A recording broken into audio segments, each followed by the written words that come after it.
This audio was recovered during a routine review of archived medical records. The facility where it originated had been officially closed for several years at the time of the review. According to administrative documentation, all departments had already been cleared, all patient files transferred, and all remaining data approved for long-term storage. The file was labeled as complete, verified, and non-clinical. There were no warnings attached, no internal notes, no author credit, and no reference number linking it to any specific department. It was stored among inactive patient metadata in a directory that should not have contained raw audio recordings. System logs show that the file had been accessed multiple times prior to the facility's closure, but never modified, flagged, or annotated. The medical facility itself was a regional center located on the outskirts of a mid-sized city. It did not close due to public controversy, legal action, or any recorded incident. The official explanation was administrative restructuring. Several wings were consolidated into other hospitals, some departments were relocated, and others were quietly decommissioned. A portion of the building remained sealed after the closure, pending equipment removal that was never fully completed. Internal memos described that section as low priority, citing the absence of active operations and immediate risk. The archive review that uncovered this audio took place months later and was conducted by a third-party contractor assigned to validate records before permanent archiving. The process was routine. Files were checked for integrity, duplication, and completeness. Most of the material consisted of maintenance logs, administrative correspondence, and anonymized patient data. During this review, a small batch of files categorized as non-clinical audio was flagged by the system for manual inspection. That category was not defined anywhere in the archival documentation. The audio begins without introduction. There is no announcement, no indication that recording has started. What can be heard first is ambient noise, a low electrical hum, consistent with powered medical equipment, ventilation, and a faint rhythmic sound suggestive of monitoring devices. After several seconds, a voice begins to speak. The voice is calm, measured, and professional. The speaker identifies the time and location using terminology consistent with internal reporting standards. They do not identify themselves by name, title, or department. This omission is unusual, but not unheard of in internal procedural recordings. The speaker describes what they refer to as a routine procedure. The tone suggests familiarity and repetition. The language is precise and controlled, following steps that align with protocols previously used at the facility. Nothing in the initial portion of the recording suggests urgency, emergency, or deviation from standard practice. Each stage is acknowledged as completed. Approximately 2 minutes into the recording, the speaker pauses mid-sentence. The pause lasts longer than expected. During this silence, a faint sound is audible in the background. It is not loud and does not resemble an alarm or equipment malfunction. Its source cannot be identified from the audio alone. The speaker resumes without comment, continuing as if uninterrupted. However, their pacing has changed. The cadence is slower. The gaps between phrases are longer. Shortly afterward, the speaker repeats a procedural step that had already been marked as completed earlier in the recording. There is no acknowledgement of the repetition, no correction, no explanation. Another pause follows. The same background sound is present again, closer this time. The speaker lowers their voice slightly, not enough to suggest secrecy, but enough to register as deliberate. They state that they're going to check something. They do not specify what. Footsteps are audible. A door opens. The acoustic quality shifts subtly, as if the microphone has moved or the environment has changed. For several seconds, the only sound captured is breathing. It is steady, but elevated. When the speaker returns, they resume the report immediately. Their tone has returned to neutrality. They continue describing the procedure as though nothing occurred. There is no reference to the interruption and no explanation for the deviation. At this point, the embedded timestamp indicates that several minutes have passed. The gap is not addressed. Near the end of the recording, the speaker states that the room is empty. According to the documented procedure, the room cannot be empty at that stage. The presence of equipment and monitored subjects would be required. The speaker repeats the statement, confirming it a second time. Immediately afterward, the ambient equipment noise stops.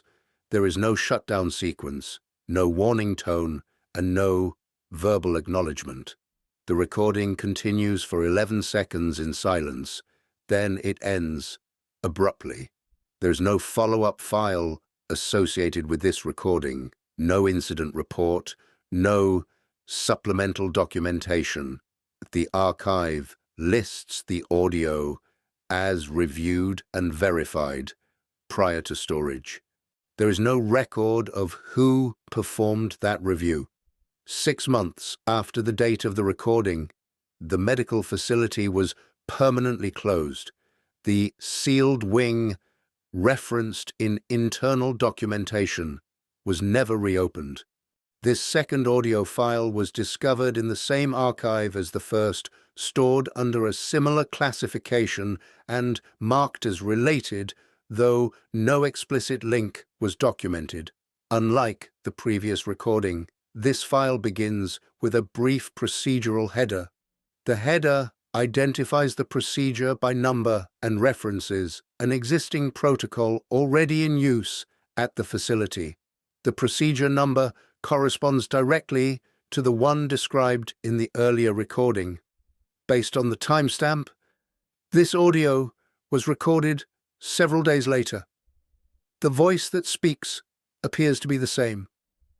The tone is unchanged, controlled, professional, and neutral.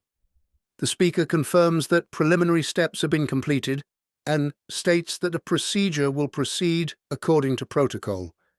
According to that protocol, the next step requires verification by a secondary staff member. This verification does not occur. There is a pause. The speaker waits briefly, then continues alone. They acknowledge that the verification step is being bypassed. No justification is offered. No urgency is implied. The decision is stated as routine, despite directly contradicting written procedure.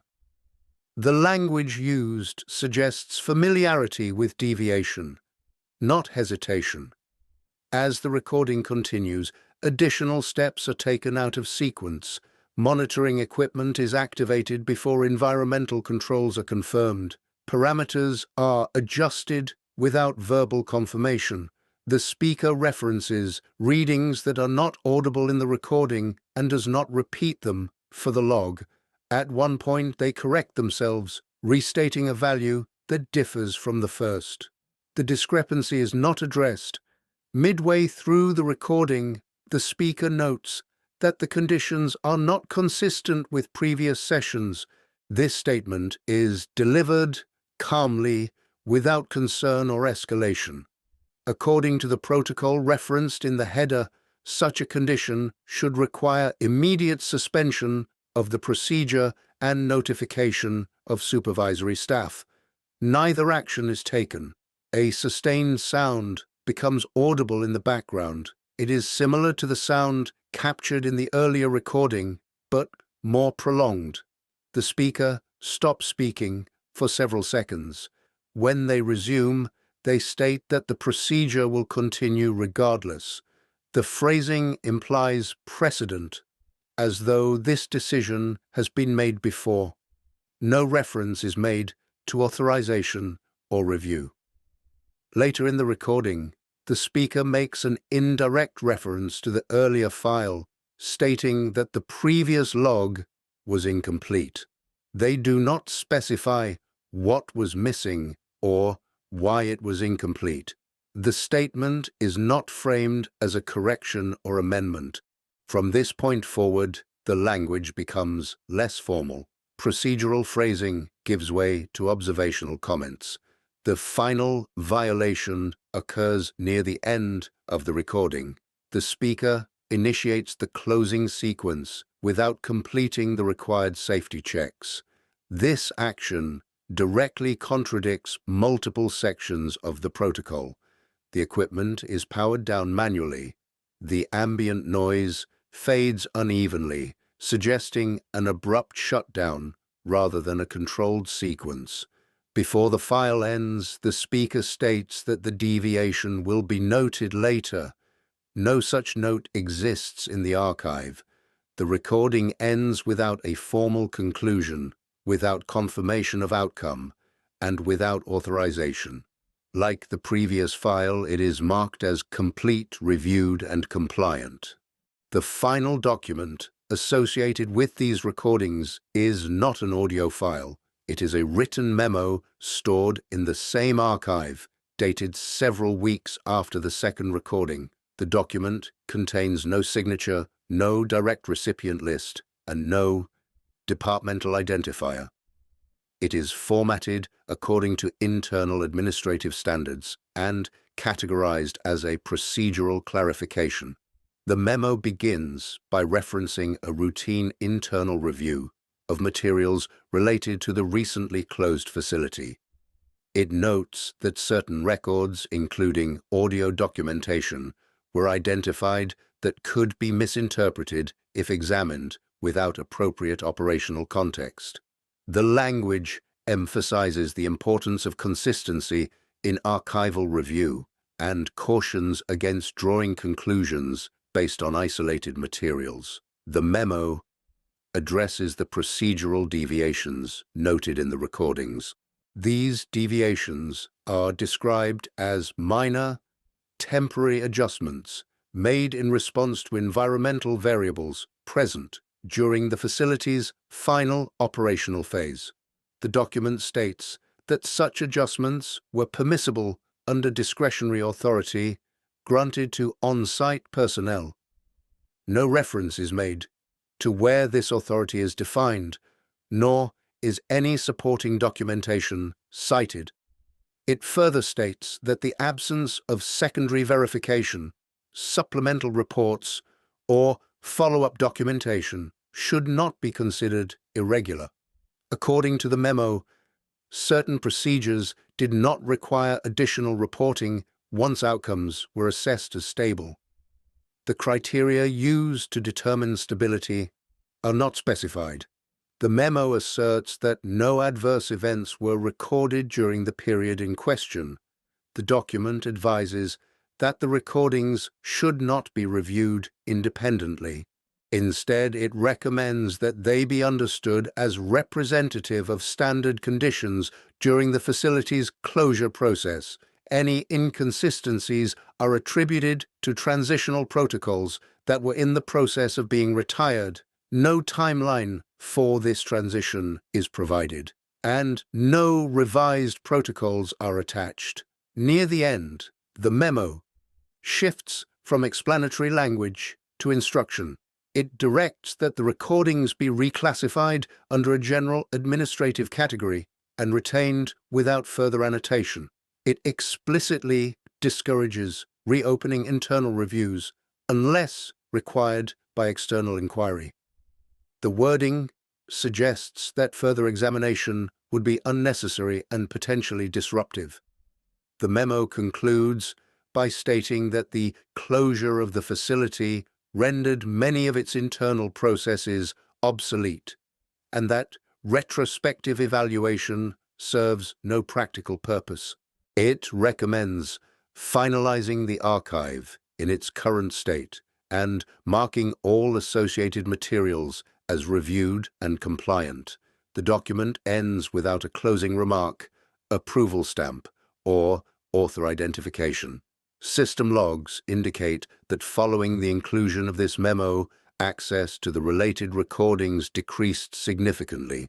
No additional comments, edits, or reviews are recorded. The files remain archived under their revised classification, unchanged.